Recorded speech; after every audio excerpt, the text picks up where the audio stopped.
현재 일산에 거주 중인데 서울로 갈아타기를 하고 싶어 요즘 열심히 입지 공부도 하고 있습니다. 갈아타기는 타이밍이 중요한 걸로 알고 있는데 일산은 향후 2, 3년 동안 입주 물량도 거의 없고 GTX, 대곡소 사선 등 호재가 많아서 언제 매도해야 하고 갈아타야 될지 고민이 많이 됩니다. 부동산 사이클에서 상급지로 갈아타기 시점은 언제가 좋을지요? 라고 질문을 하셨네요. 그 질문의 밑바탕에는요. 네. 역시 최고 수익률이 깔려 있어요. 네. 그리고 또 하나 좀 되게 이번 장의 좀 특징이라고 해야 될까 아니면 지금의 시대상을 반영한 걸 수도 있는데 막 카카오톡, 네. 밴드, 네이버 카페 네. 이런 등등등의 투자 커뮤니티가 네. 굉장히 활성화됐잖아요. 네. 이런 것들은 또 어떤 영향을 미치게 될까요? 정말 많이 영향을 미친 것 같아요. 그렇죠. 네, 정말 영향을 많이 미쳤고 네. 또 그렇기 때문에 저는 그러니까 그것에 되게 좋은 영향도도 있어요. 왜냐하면 정부가 뭐라고 하고 예전에는 이렇게 하면은 좀 주춤하겠지. 했더니 웬걸 카카오톡에서 웬간히 사람들이 서로 얘기들을 하다 보니까 네. 정보의 확산이 그래서 이거는 이렇게 되지 않을 수 있어. 뭐 이런 식의 소문들이 퍼지고 또 정보들이 퍼지다 보니까 가격을 올리는데 굉장히 영향을 미쳤다라고 저도 생각을 해요. 네. 근데 이것도 역시 지금 현재 상황으로 보게 되면 그건 맞는데요. 지난 장에 제가 투자를 할 때 보면은 완전 초창기 때는 저희가 할 수 있는 거는 부동산 뱅크지라는 잡지에 그 잡지에 네, 네. 예, 시세만 보면서 판단하는 정도 수준이고 예. 그때 몸으로 막 움직이시는 어떤 굉장히 흔히 말하는 오래된 지금으로 따지면 지금 이제 연세가 엄청나게 오래되신 분들이겠지 이제는 그런 분들이 직접 몸으로 뛰면서 경험을 했던 건데요. 제가 그때 막 투자를 하면서 할 때 시점이 우리나라의 인터넷이 활성화되는 초창기예요. 그러면서 인터넷에서도 그때 커뮤니티가 생겼어요. 그때도. 네.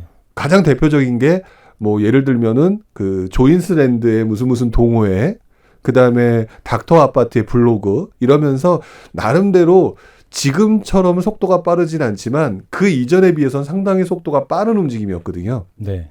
이번에도 그런 움직임 때문에 이런 현상들이 나타났다고 보여지고 그래서 진폭이 이번 장에서는 저도 확실히 흔들림이 적었고 진폭도 굉장히 높았던 이유가 이 커뮤니티의 활성화가 엄청난 영향을 미쳤다라고 저도 확실하게 생각하고 있고요. 네. 다음엔 더 하겠죠?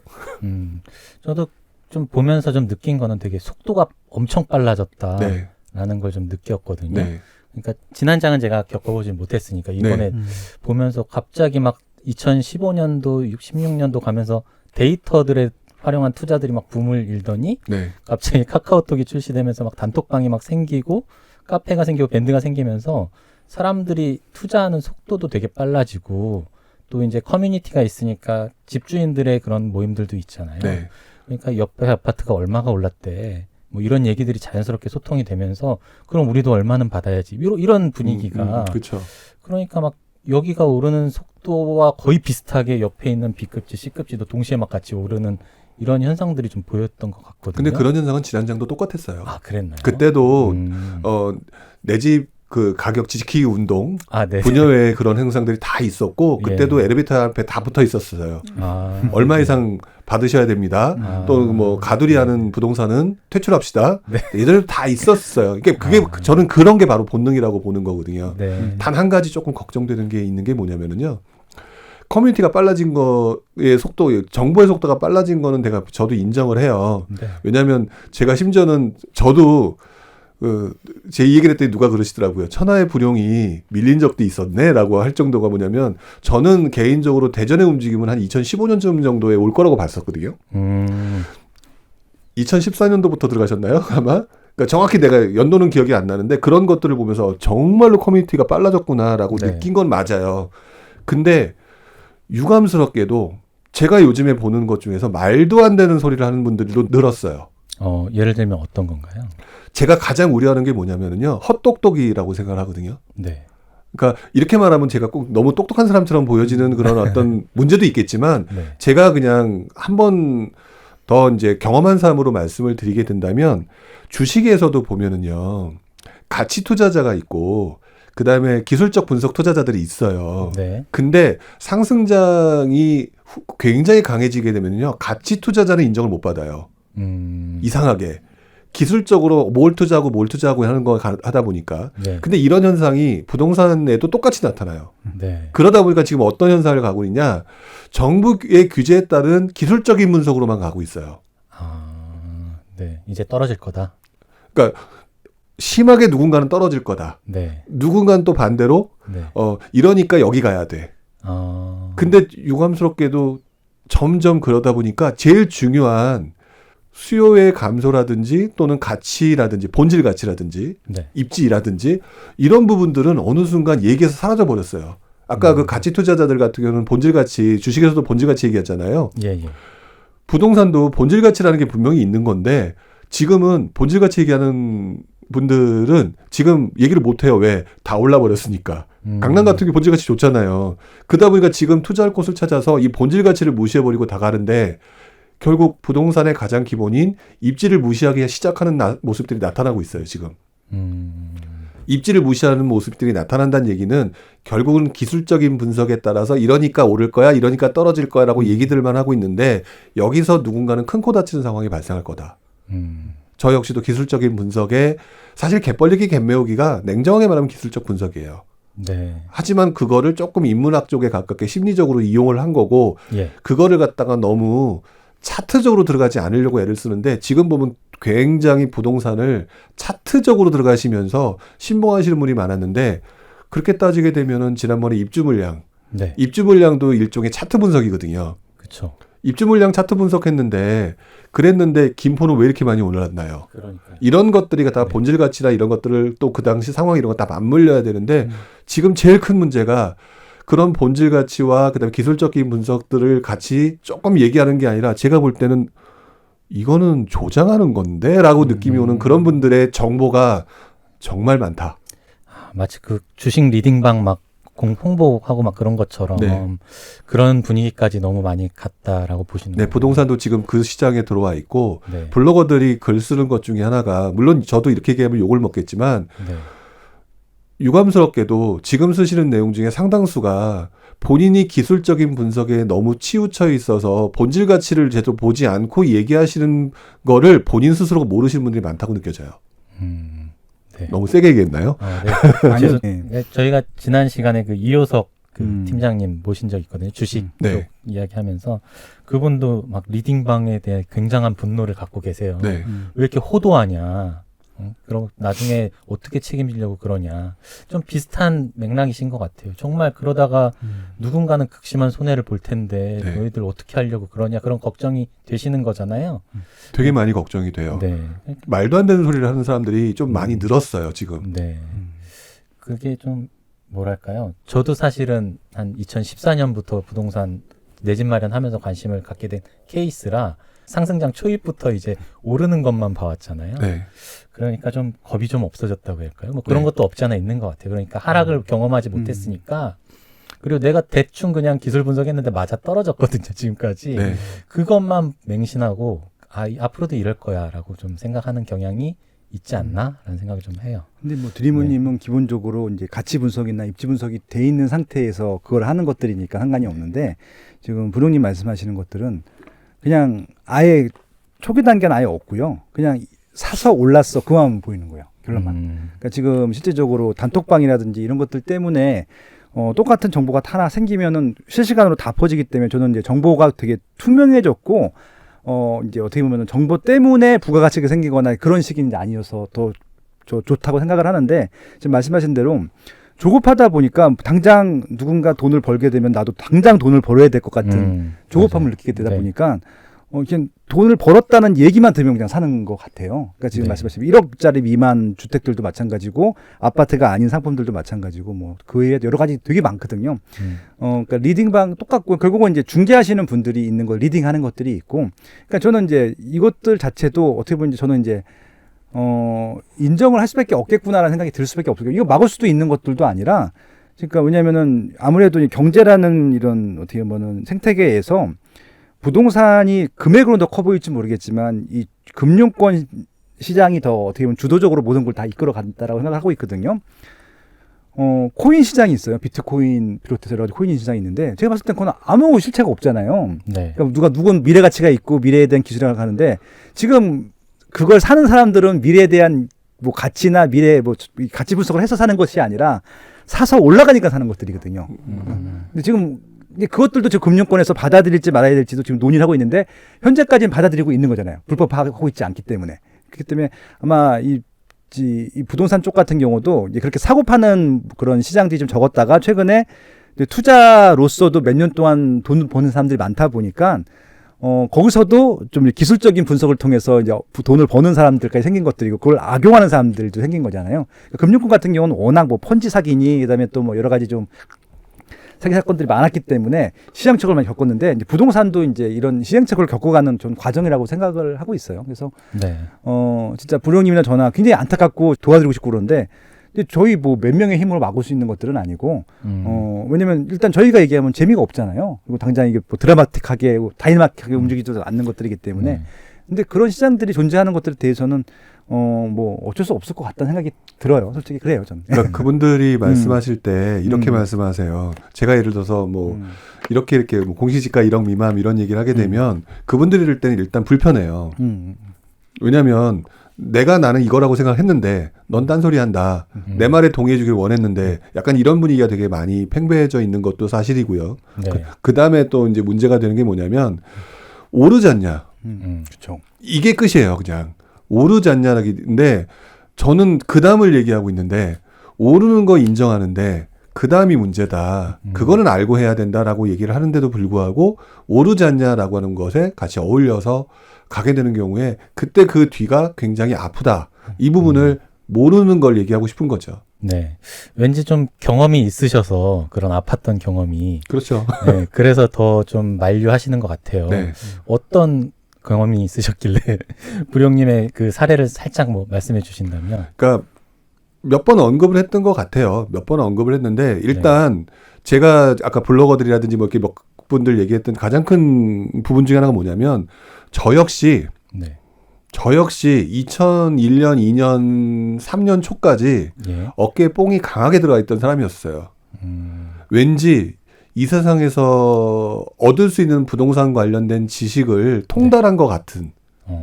그래서 뭔가 이제는 깨달았다. 그래서 이제 더 이상 나는 패배하기 어렵다. 자신이 없다. 질 자신이. 네. 이런 느낌. 약간 그런 싸가지 없는 소리죠. 그런 생각을 분명히 했었어요. 진짜로. 네.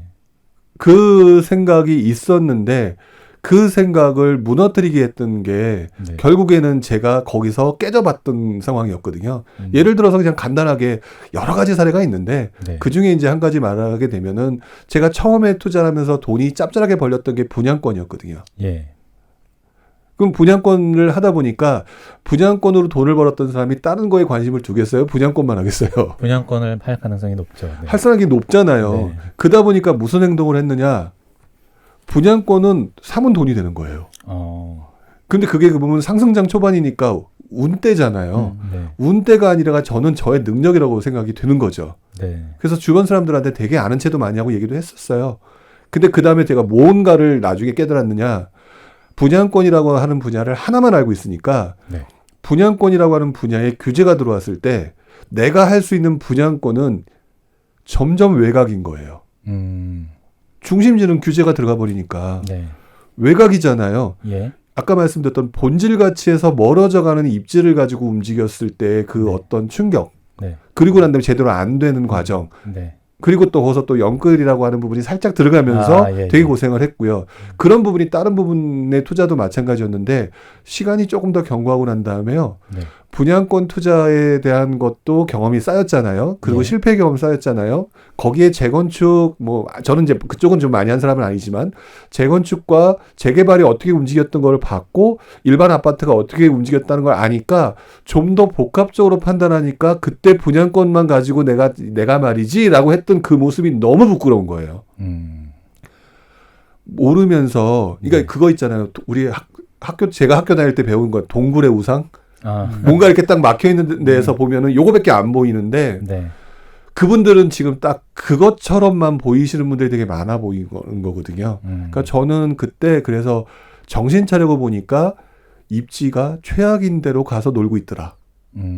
그래서 본질 가치를 놓쳐버렸구나라고 해서 그때 되게 애를 먹은 적이 있습니다. 그런 경험이 있으셔서 이렇게 겪어보면 나 같은 아픔을 좀 겪지 않았으면 하는 마음이 또 네. 들잖아요. 네. 그래서 또 이렇게 조언을 해주시는구나 하는 생각이 들고요. 슬슬 좀 마칠 시간이 돼가는데요. 지금 네. 구독자 질문 2분 정도. 네. 저스틴 프리미엄님이 남겨주신 질문인데요. 일시적 이각으로 첫 집을 내년 초에 매도해야 하는데 그때 현금을 어떻게 돌려야 할지 좀 고민이 많다고 하십니다. 현재 일산에 거주 중인데 서울로 갈아타기를 하고 싶어 요즘 열심히 입지 공부도 하고 있습니다. 갈아타기는 타이밍이 중요한 걸로 알고 있는데 일산은 향후 2, 3년 동안 입주 물량도 거의 없고 GTX, 대곡소사선 등 호재가 많아서 언제 매도해야 하고 갈아타야 될지 고민이 많이 됩니다. 부동산 사이클에서 상급지로 갈아타기 시점은 언제가 좋을지요? 라고 질문을 하셨네요. 그 질문의 밑바탕에는요. 네. 역시 최고 수익률이 깔려 있어요. 네. 네, 최고 수익률이 깔려 있기 때문에 네. 그래서 판단이 안 되시는 건데요. 네. 일산과 상급지에 들어가는 포인트 2개 중에 하나를 선택하시는 게 맞는 것 같아요. 왜냐하면 일산도 최고의 수익률에 팔 수 있으면서도 상급지가 저평가된 거를 찾겠다는 얘기거든요. 그렇죠. 이거는 공식이 성립이 안 될 거예요. 왜 그러냐면은 네. 상급지는 먼저 움직이거든요. 오히려 그래서 저 같은 경우는 저도 동일한 경험을 했었지만 그래서 제가 포기할 게 뭐냐라고 하는 부분을 먼저 선택해야 된다고 생각해요. 네. 그래서 저는 예를 들어서 내가 지금 상급지 이동하는 부분이라고 한다면 지금 같은 시장에서 움직임을 보게 되면은 서울의 움직임이 외곽장이 움직였잖아요. 네. 외곽장이 움직였고 그다음에 다시 최근 들어서는 강남의 움직임이 조금 강해지는 모습이 있는 것 같아요. 자, 이렇게 되면은 아무래도 이제 많이 올랐기 때문에 움직임 폭은 좀 적겠지만 다시 그 주변지로 퍼져나가는 과정이 순환매가 나타날 가능성이 좀 높기 때문에 일단은 내가 지켜보고 있는 상급지 지역의 현재 움직임을 보시고 난 다음에 움직임이 멈춰져 있는 시점인데 그보다 상급지가 움직인다라고 하면 그냥 가능하면 그때 잡으시는 게 전 좋다고 봐요. 내가 보고 있는 지역은 좀 멈춰 있는데 네. 그거보다 원래 비쌌던 지역이 상승이 다시 시작됐다. 움직임이 좀 더 강해진다라고 하면 저는 차라리 그 시점이 가장 포인트에 가깝다라고 보여지고요. 네. 그러면서 근데 일산 오를 것 같은데 예. 라고 하게 되면 일산 오르는 과정과 또다시 상급지가 오르는 과정을 비교해 봤을 때 이것도 분명히 못 맞히실 거예요. 네. 그렇기 때문에 저는 한쪽에 조금 좀 더 집중해서 보시는 게 좀 맞지 않을까라는 생각이 들고요. 네. 아니면은 일산이라고 하는 동네에서 상급지로 들어간다라고 하는 부분을 지금 단기간에 움직이시려고 하잖아요. 일산이라고 하는 동네가 되게 많이 안 움직인 동네 중에 하나고 예. 그래서 움직임이 지금도 사실상 강한 부분이기 때문에 오히려 역으로 시간을 조금 더 길게 보면은요 또 다른 방법이 나올 수도 있어요. 뭐냐, 내가 살고 있는 동네에서 수익을 최대한 취하고요. 그다음에 이제 시장이 조금 거꾸러지는 시간이 올 거잖아요. 예. 거꾸러지는 시장이 왔을 때 그러면 상급지에 내가 관심 있는 지역 중에서 이제부터 이제 기술을 한 가지씩 좀 이제 추가를 하셔야 돼요. 예를 들면 침체장 같은 경우가 왔다라고 하면 그러면 일산도 떨어지고 여기도 떨어진다? 이게 아니라 더 떨어뜨릴 수 있는 방법이 뭘까? 더 떨어뜨릴 수 있는 있는 방법이 뭘까? 상급지를. 네. 그게 바로 경매라는 기술이죠. 예. 이런 방식으로 또 들어가는 것이면 일산에서 최고 수익률을 만들고 다음번 상급지에 들어가서 다음번에 돌아오는 사이클에서 상급지에서 최고 수익률을 만들 수 있는 그 조건을 잡으실 수가 있을 것 같다는 생각이 들어요. 네. 물론 중간중간 계속 시장을 지켜볼 필요는 있을 거고요. 네. 자, 저스틴님, 네, 답변이 도움이 되셨길 바라겠고요. 그 다음에는 양동호님이 남겨주신 질문입니다. 이분은 무주택자시라고 하네요. 서울 군무지 수도권 거주지를 가진 무주택자입니다. 제2 외곽 순환고속도로, GTX 등의 교통망 개발로 서울 외곽의 발전이 가속화되는 듯 보이는데요. 이로 인해 외곽으로 번지는 풍선 효과에 대한 기대 심리가 지속적으로 부동산에 영향을 미칠까요? 외곽 지역의 발전 전망을 어떻게 보시는지 궁금합니다. 라고 써주셨습니다. 네. 네요. 일단 본질 가치라고 하는 부분을 생각을 하셔야 될 것 같아요. 네. 지금 일단 보면은 지금 어디에 집중하고 계신다라는 느낌이 좀 더 강하냐면은요. 네. 호재에 집중하고 계신다는 느낌이 강해요. 네. 본인의 관점은 호재라고 하는 것에 조금 더 집중하고 계시는 것이 아닌가라는 생각이 드는데요. 네. 일단 저는 그렇게 생각을 해요. 본질 가치라고 하는 부분은 서울과 수도권 하면은 어디가 낫냐? 서울이잖아요. 네. 그렇죠. 그러면 제2외곽순환고속도로가 뚫리고 뭐가 뚫리고라고 하더라도 상대적으로 거기가 뚫리면은 분명히 가격이 오르겠지만 서울의 움직임보다는 파워풀하지 않을 가능성이 있어요. 당연히 왜 외곽이니까 한 박자 텀을 튀고 움직여야 되는 곳이니까 네. 결국 그랬을 때는 저는 이거를 갖다가 너무 막연하게 가실 거는 아닌 것 같아요. 지금 질문은 본인의 투자 포인트하고는 조금 개념이 좀 다른 것 같거든요. 네. 그 투자 포인트로 접근한다고 한다면 그 수도권에 그 호재가 있는 지역을 조금이라도 싸게 살 수 있는 방법을 찾는 거라면 괜찮은데 네. 그렇지 않으면은 서울 수도권이라고 하는 건 인구가 많기 때문에 분명히 괜찮은 건 맞다. 하지만 그럼에도 불구하고 방향성은 본질 가치 쪽으로 조금 더 포커싱을 맞추는 게 맞는 거라고 보여지고요. 네. 그래도 불구하고 그 호재를 얘기하신다면 당연히 지금 말씀하신 제2외곽순환고속도로 표현을 하셨는데 그 외곽순환고속도로와 기타 각종 것들이 맞물리면서 그 지역이 지금 현재보다 완전히 상전벽해로 바뀔 만한 곳들을 위주로 투자를 하시는 게 맞는 거겠죠. 이게 좋을 거다 나쁘거다 하는 문제는 사실상 조금 개념은 틀린 것 같아요. 제2외곽순환고속도로 원래는 수도권 제2외곽순환고속도로 의미하는 건데 네. 상당히 좀 멀어요. 정말 외곽이거든요. 네. 그렇기 때문에 본질 가치 측면에서 조금 떨어질 가능성이 있을 거라는 거는 네. 감안하고 들어가셔야 된다. 네. 말씀드리고 싶어요. 네, 왠지 좀 뉘앙스가요. 현재 서울 근무지시고 수도권 거주지를 가진 무주택자시라고 한 거 보니까 지금은 이제 무주택 상태에서 이제 네. 왠지 수도권 외곽 쪽을 좀 보고 계신 것 같아요. 그러니까 볼 수밖에 없는 상황이지 않을까라고 생각을 하셨잖아요. 예. 예, 당연히 그에서 교통 라인 구간을 따라서 움직이는 거는 맞는 것 같고요. 네. 뭐 그 중에서도 이제 그것들이 크로스 체킹이 되는 곳 이런 곳 네. 위주로 움직이시면 되겠죠. 하지만 그 와중에서도 속마음은 본질 가치가 있는 곳을 나중에 향하시게 될 가능성이 높으니까 예. 그거는 장기 방향성으로 넘어오시는 게 맞다. 그리고 지금 관심이 그쪽에 계시다면 그것도 굉장히 좋은 투자 방법이다라고 말씀드리고 싶어요. 네, 알겠습니다. 네, 좋은 답변이 됐을 것 같고요. 네. 이제 슬슬 마무리할 시간이 돼 가는데요. 제가 끝으로 이 질문 하나만 더 드리고 마치겠습니다. 다른 방송들 굉장히 많이 출연을 하셨잖아요, 최근에. 네네. 근데 그런 방송들 또 저희 방송을 비롯해서 네. 이 질문은 좀 했으면 좋겠는데 이런 질문을 안 하네? 라고 혹시 생각하신 게 있다면 이 얘기는 좀 하고 싶었는데 왜 이걸 안 물어보지? 혹시 그런 게 있으셨나요? 거의 대부분의 질문이요. 네, 비슷했던 것 같아요. 그렇죠. 네. 그러니까 사람들이 원하는 질문이 거의 비슷했기 때문에 제가 뭐 원하는 것보다는요. 저는 그냥 딱 한마디만 어차피 책을 소개하는 방송이기도 하고 그러다 네. 보니까 그냥 제가 개인적인 부탁을 하나 혹시라도 이 책을 보고 계신 분들 또 보려고 하는 분들한테 그 말씀을 꼭 한마디만 드리고 싶어요. 네, 뭐냐면 이 책을 읽으실 때 그래서 여기가 올랐구나라는 시각으로 보지 마시고요.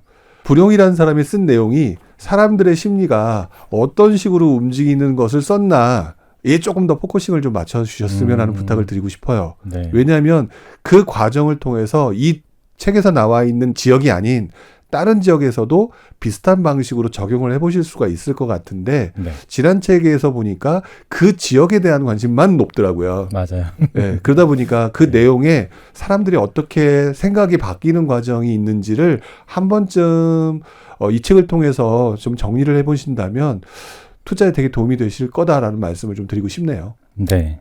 책에 보면 그 구체적인 사례, 지역, 아파트까지 다 이렇게 적어주신 것들이 있는데 네. 그런 것들 보시면서 내가 살고 있는 지역은 어땠었지? 하고 이렇게 한 번씩 되짚어 보시는 것도 네. 되게 많이 공부가 되실 것 같고요. 네. 예, 만약에 다음 기회를 노리고 계신다면 그런 분석해 보시고 다음에는 내가 이렇게 사면 되겠구나라고 미리 한번 계획 세워두시는 것도 좋을 것 같습니다. 오늘 부령님 모시고 한 2시간 가량 이렇게 얘기를 나눴는데요. 아마 방송 들으시는 분들도 많이 좀 도움이 되셨을 것 같아요. 네. 네, 그래서 다음 기회에 또 신간이 언제 또 출간될지 모르겠지만 네, 다음에 또 책이 나오면 모실 수 있으면 되게 좋겠습니다. 책이 안 나오면 제 방송에서 보시면 됩니다. 마세에서 보시면 됩니다. 예. 네, 알겠습니다. 오늘 2시간 동안 너무 감사합니다, 부령님. 네, 고맙습니다. 네, 네. 고맙습니다. 네, 감사합니다. 고맙습니다. 네.